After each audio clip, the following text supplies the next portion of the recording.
Less than 1 week after kicking out White House Press Secretary Sarah Huckabee Sanders and continuing to harass her family, Red Hen owner Stephanie Wilkinson finally received a bitter taste of her own intolerant medicine. When conservatives encounter someone with whom they disagree, they try to engage in meaningful debate. With liberals, there is only resistance. Instead of inviting civil discourse, leftist ideologues are resorting to suppression, harassment, and even physical violence in response to problematic ideas. Of course, they're quickly discovering that their juvenile and fascist actions have consequences. On Friday, White House Press Secretary Sarah Huckabee Sanders and her extended family members, many of whom are liberals, were forced out of the Red Hen Eatery in Lexington, Virginia, by co-owner Stephanie Wilkinson. Although the party politely obliged the indignant staffers, Wilkinson proceeded to gather her comrades and stalk Sanders' family at another restaurant,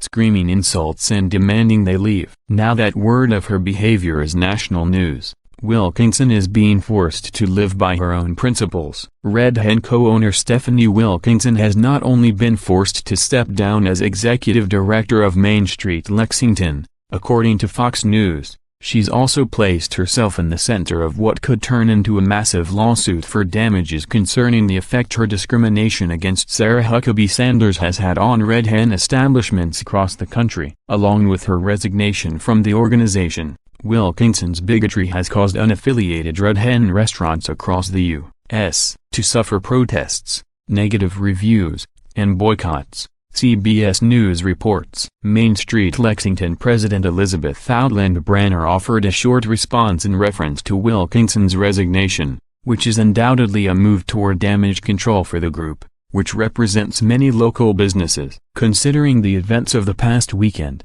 Stephanie felt it best that for the continued success of Main Street Lexington, she should step aside. Branner wrote in an email, "Wilkinson has caused such severe damage to other like-named establishments that business owners are desperately addressing the public outrage by disavowing the disgraced liberal feminist and declaring that it is illegal to refuse service to customers based on their political leanings." Good morning. At PressSec went to the unaffiliated at Red Hen Lex last night, not to our DC-based restaurant. The Red Hen, at Red Hen, June 23, 2018. One more time for the people in the back.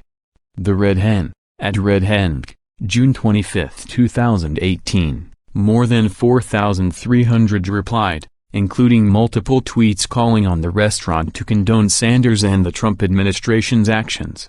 The Red Hen answered the threats by defining unaffiliated as well as an explanation that it is illegal for businesses in the District of Columbia to discriminate against people because of their political views. Businesses in DC are prohibited from discriminating against people for political affiliation because we are a federal district. We have patrons from both sides of the aisle. The Red Hen, at Red Hen, June 24, 2018. Another Red Hen restaurant, this one in Swedesboro, New Jersey, also faced a slew of angry calls and social media posts for refusing to serve a woman who'd never stepped through their door. Kindly check your facts before you erroneously defame an innocent victim on Facebook, said a post on the family-owned restaurant's Facebook page. The manager of a New Jersey-based restaurant with the same name lamented that their location's rating has plummeted from 4.8 stars to 3-point-something. An owner in Saybrook, Connecticut, attempted to prevent this same damage by adding a pop-up box stating that their restaurant has absolutely no affiliation with any other Red Hen restaurant anywhere else. Wilkinson has defended her discriminatory actions, ironically claiming that she doesn't enjoy confrontation but feels a moral duty to harass political figures and their innocent family members. "I'm not a huge fan of confrontation," Wilkinson told the Post. "I have a business, and I want the business to thrive. But," she went on to say, "this feels like the moment in our democracy when people have to make uncomfortable actions and decisions to uphold their morals. When the mainstream media propagates that those with certain political views are Nazis, they incite hatred and violence in those prone to carry out such extremist beliefs. If conservatives are indeed Nazis, progressives have a moral obligation to not only oppose them but physically stop them. However, conservatives are not Nazis. In fact, the right has consistently stood up for the liberties of all, including far leftists, to express their beliefs in a peaceful and unhindered manner. Such is the opposite of Nazism. In fact, it is those screaming Nazi who are acting as the new Third Reich, shouting ideological chants, forcing out those with whom they disagree, discriminating against certain demographics, attempting to take away our constitutional rights, and inciting physical violence. Stephanie Wilkinson is getting exactly what she has demanded, a backlash from the political opposition. Turnabout is fair play. While conservatives aren't going to wield the government as a weapon to force intolerant ideologues like her to serve those they don't want to serve, as the left does, they're learning that injecting their political views into their non-political professions might not be the best business decision.